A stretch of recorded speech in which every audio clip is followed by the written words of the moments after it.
Hit TV YouTube channels లో మీ వ్యాపార ప్రకటనలకు మరియు ప్రమోషనల్ ఇంటర్వ్యూస్ కోసం వెంటనే సంప్రదించండి.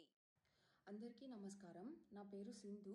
నేను ఈ వీడియో చేయడానికి రీజన్ ఏంటంటే, నిన్నటి నుంచి అందరు నన్ను పని కట్టుకొని చాలామంది చాలా రకాలుగా వేధిస్తున్నారు through social media, especially Twitter, YouTube channels, ఇంకా కాంగ్రెస్ పేజెస్లో నన్ను దారుణంగా వేధిస్తున్నారు.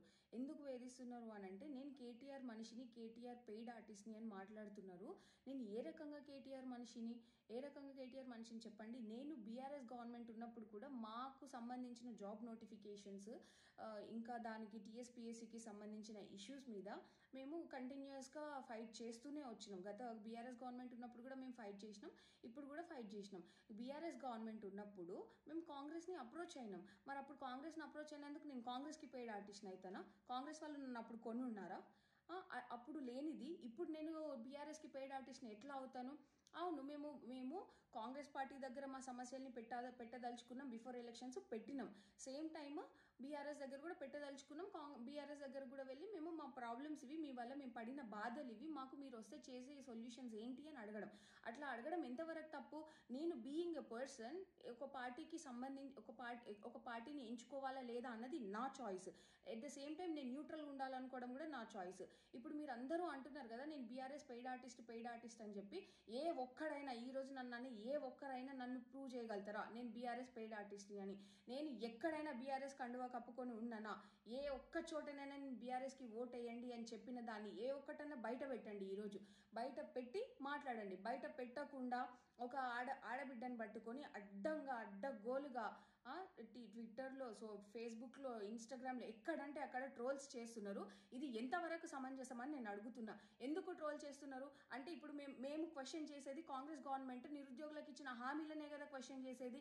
దాన్ని మేము క్వశ్చన్ చేస్తే మమ్మల్ని ఇంత టార్చర్ చేస్తారా మీరు? మీకు రైట్స్ ఎవరు ఇచ్చిండ్రు? ఒక పర్సన్ని టార్చర్ చేయాల్సిన రైట్స్ ఎవరు ఇచ్చిండ్రు? తీన్మార్ మల్లన్న అంటాడు శంకిని అని మాట్లాడుతున్నావు.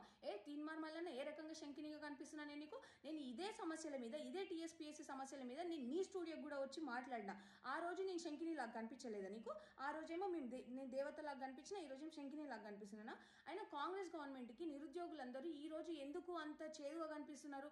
ఆ రోజు ప్రతి ఒక్క కాంగ్రెస్ మనిషి మేము ఎక్కడుంటే అక్కడికి వచ్చి మాతో మాట్లాడి ఓట్లు వేయండి, మీకు బీఆర్ఎస్ గవర్నమెంట్ కంటే ఇంకా మంచిగా చేస్తామని మాట్లాడి నమ్మబలికి మాతో ఓట్లు వేయించుకున్నారు కదా. మరి నేను కాంగ్రెస్కి నేను కూడా పనిచేసినాను, బరాబర్ చెప్తున్నా. నేను ఏఐసీసీ వాళ్ళతో కలిసిన వాళ్ళ దగ్గర నేను మాట్లాడినా, మేము బీఆర్ఎస్ వల్ల నష్టపోయినాం, అన్ఎంప్లాయీస్ అందరం నష్టపోయినాం, మళ్ళీ మాకు అట్లాంటి నష్టం కాంగ్రెస్ గవర్నమెంట్లో జరగకూడదు అనే విషయంలో నేను వాళ్ళ దగ్గర మాట్లాడినా. కోదండ రామ్ సార్ దగ్గర కూడా నేను మాట్లాడిన. ప్రతిదీ నేను కోదండ రామ్ సార్ చెప్పిండ్రు ఎలా చేయాలి ఏంటి అని. మేము ఆ ప్రకారంగా చేసినాం, మాట్లాడినాం. అప్పుడు ఎందుకు నేను కాంగ్రెస్ మనిషిని అవ్వలేదు? అప్పుడు ఎందుకు నన్ను కాంగ్రెస్ పెయిడ్ ఆర్టిస్ట్ అని అనలేదు? ఈ రోజు ఎందుకు నన్ను బీఆర్ఎస్ పెయిడ్ ఆర్టిస్ట్ అంటున్నారు? అవును, బీఆర్ఎస్ రూలింగ్లో ఉన్నప్పుడు కాంగ్రెస్ అపోజిషన్ దగ్గరికి మేము వెళ్ళినాము. ఇప్పుడు కాంగ్రెస్ రూలింగ్లో ఉన్నప్పుడు బీఆర్ఎస్ అపోజిషన్ దగ్గరికి వెళ్ళడం తప్ప? ఎట్లా తప్పు అవుతుంది? ఏ రకంగా తప్పు అవుతుందండి అది? అది మాకు ఎందుకు ఇచ్చిరు? మాకు ఆ చాయిస్ ఎందుకు ఇచ్చిరు? అపోజిషన్ దగ్గరికి వెళ్ళే చాయిస్ ఎందుకు ఇచ్చిరు? మేము మిమ్మల్ని అడిగినామా? మిమ్మల్ని మా హామీలు ఎవరు ఇచ్చిరు? కాంగ్రెస్ గవర్నమెంటే కదా హామీలు ఇచ్చింది. మరి ఆ హామీలు తీరిస్తే మేము వెళ్ళాం కదా బీఆర్ఎస్ దగ్గరికి, అపోజిషన్ దగ్గరికి మేము వెళ్ళాం కదా. ఈరోజు తీన్మార్ మల్లన్న నువ్వు మాట్లాడుతున్నావు, నువ్వు గెలిచినావు, ఒక ఎమ్మెల్సీగా గెలిచినావు, నీకు ఎవరు ఓట్లు వేస్తే గెలిచినావు? చదువుకున్న గ్రాడ్యుయేట్స్ వేస్తేనే కదా నువ్వు గెలిచింది. అట్లాంటిది నువ్వు ఈరోజు ఒక గ్రాడ్యుయేట్ని పట్టుకొని శంకిని అని మాట్లాడడం ఎంతవరకు కరెక్ట్? నువ్వు ఏ రకంగా అంటున్నావు? నన్ను ప్రూవ్ చేయి, దమ్ముంటే నువ్వు ప్రూవ్ చేయి. పవర్ నీ దగ్గర ఉంది, కాంగ్రెస్ గవర్నమెంట్ రూలింగ్లో ఉంది, పవర్ ఉంది, ప్రూవ్ చేయండి. నేను ఏ బీఆర్ఎస్ నాయకుడి దగ్గర పైసలు తీసుకున్నా అనేది మీరు ప్రూవ్ చేయండి. బరాబర్ నేను దేనికైనా సిద్ధంగా ఉంటా.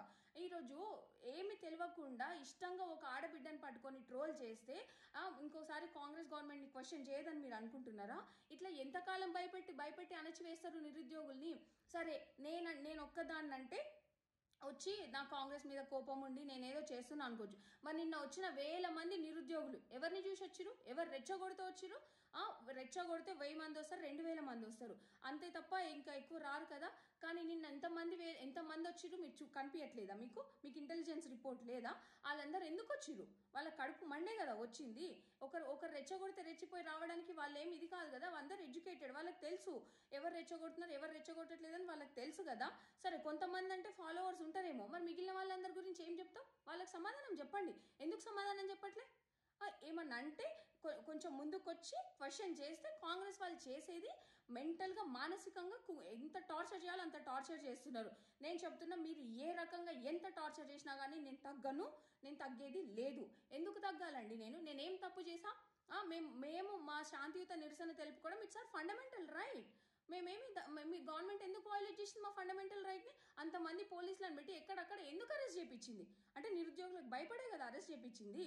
అంత భయం ఉన్న వాళ్ళు, మీరు అంత భయం ఉన్నప్పుడు మరి అంత ఛాన్స్ ఇవ్వద్దు నిరుద్యోగులకి. ఎందుకు ఇస్తున్నారు మీరు ఛాన్స్? రోడ్ల మీదకి రావాలని ఎందుకు ఇస్తున్నారు? ఈరోజు మాట్లాడుతున్నారు నేను బీఆర్ఎస్ దగ్గర పోయినా చేసినా అని. నేను ఏ ఒక్క కాంగ్రెస్ నాయకుడిని కలవలేదా? చూడలేదా? నేను ఏ ఒక్క కాంగ్రెస్ నాయకుడు నేను చూపియాలా ఏ కాంగ్రెస్ నాయకులు నేను కలిసినానో? అంతేందుకు ఈరోజు రియాజ్ అనేటోడు మాట్లాడతాడు, స్టేటస్లు పెడతాడు నా గురించి. ఆ రియాజ్ అనే వ్యక్తి దగ్గర ఎన్నిసార్లు నాకు ఫోన్ చేసి నేను రమ్మంటే ఆయన ఇన్స్టిట్యూట్ దగ్గరికి వెళ్ళినా, ఇది ఎట్లా చేద్దామమ్మా, నెక్స్ట్ అట్లా చేద్దామమ్మా, మీరు కాంగ్రెస్కి ఓట్లు వేయండి అమ్మా అని ఎన్నిసార్లు ఫోన్ చేసి పిలిపించిండు రియాజ్. అది ఎవరు మాట్లాడరా? ఇప్పుడు అదేం అవసరం లేదా మీకు? అంటే ఇప్పుడు మీకు ఎగెన్స్ట్గా పోతున్నామన్న ఉద్దేశంతో మా మీద ఏదో బురద జల్లితే, బట్టగాల్చి మీదేస్తే మేము కామ్గా ఉంటామని మీరు అనుకుంటున్నారా? ఎంతవరకు కరెక్ట్? అదే మేము కూడా బట్టగాల్చి మీదే అనుకుంటే చాలా మంది మీద వేస్తామండి. మేము అట్లా పోవాలని అనుకోవట్లేదు. కేవలం మాకు గ్రూప్ 2 మా డిమాండ్స్, మా గ్రూప్ 2 and 3 పోస్టులు పెంచాలి, ఎగ్జామ్ డిసెంబర్లో పెట్టాలనేది ఒకటి, ఇంకా గ్రూప్ 1 1:100 చేయాలనే దాని మీద చాలామంది స్టూడెంట్స్ ఫైట్ చేస్తున్నారు. మీరు ఆ ఇష్యూని పట్టించుకోకుండా ఈమె బీఆర్ఎస్ పెయిడ్ ఆర్టిస్టు, ఈయన బీఆర్ఎస్ పెయిడ్ ఆర్టిస్టు అని మా మీద బట్టగాల్చి మా మీద వేస్తే ఉన్న ఇష్యూ సాల్వ్ అవుతుందా? మీకు అంత చేతనైన వాళ్ళు అయితే ఉన్న ఇష్యూని సాల్వ్ చేయండి. అన్ఎంప్లాయ్స్లో ఉన్న అన్రెస్ట్ని తొలగించండి. మీకు అది చేత కాదు, కానీ ముందుండి మాట్లాడేటోళ్ళ మీద బురద చల్లడం మాత్రం చేతనవుతుంది. తీన్మార్మల్ని శంకిని అని మాట్లాడుతున్నావు. ఏ రకంగా నేను శంకిని చెప్పు? నేను శంకిని అయితే నువ్వేంది? మరి నేను శంకిని అయితే నువ్వేంది? నువ్వు చేసేది ఏంది? నువ్వు చేసిన ప్రామిస్ ఏంది? జీవో 46 వాళ్ళు నీ స్టూడియోకి వస్తే నేను ఆదుకుంటా తమ్మి అని మాట ఇచ్చినోడివి, ఇవాళ జీవో 46 వాళ్ళని అడ్డగోలుగా తిడుతున్నావు. నువ్వు ఘోరంగా తిడుతున్నావు. మళ్ళీ తిట్టిన నువ్వే మొన్న ఎమ్మెల్సీ ఎలక్షన్స్ ముందు ఏమంటారు ప్రచారాలలో మాట్లాడినావు కదా నువ్వు. మీకు గ్రూప్ 1 గ్రూప్ 2 3 పోస్టులు పెంచిపిస్తా, 1:100 చేపిస్తా, జీవో 46 ఇష్యూ టేకప్ చేస్తా, న్యాయం జరిగేలా చూస్తా అన్నావు కదా. మరి నువ్వెందుకు మాట్లాడినావు? అంటే నీ ఎలక్షన్స్కి అవసరం ఉన్నప్పుడేమో వాడుకుంటావా అన్ఎంప్లాయీస్ని, ఎలక్షన్స్ అప్పుడు అవసరం లేకుంటేనేమో శంకిని అని మాట్లాడతావా? ఇవన్నీ అసలు ఎందుకు ఇట్లా చేస్తున్నారు?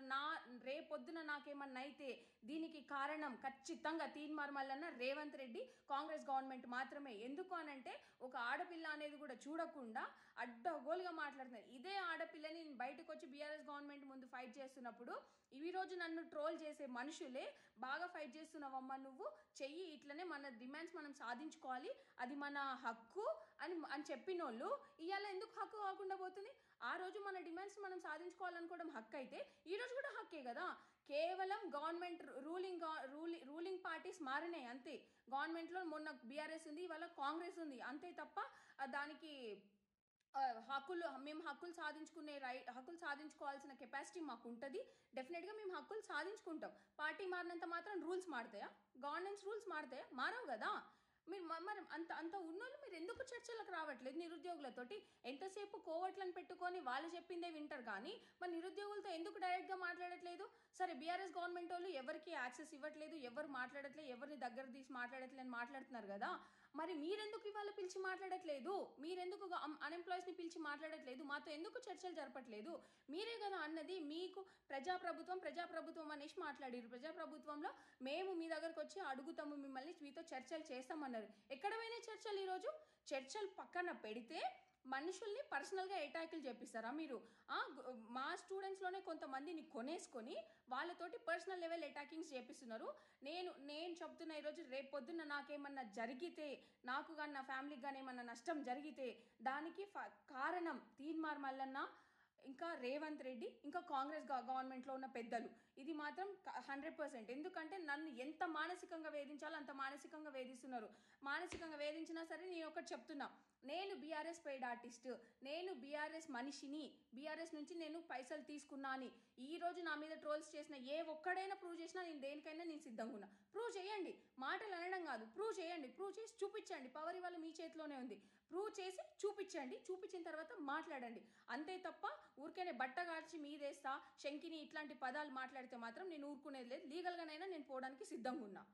హిట్ టీవీ యాప్ ని డౌన్లోడ్ చేసుకోండి. ఇందులో short news, live news, entertainment, movies అన్ని అవైలబుల్ గా ఉన్నాయి. Please download Hit TV app. Hit TV app. Hit TV యాప్ని ఫ్రీగా డౌన్లోడ్ చేసుకోండి.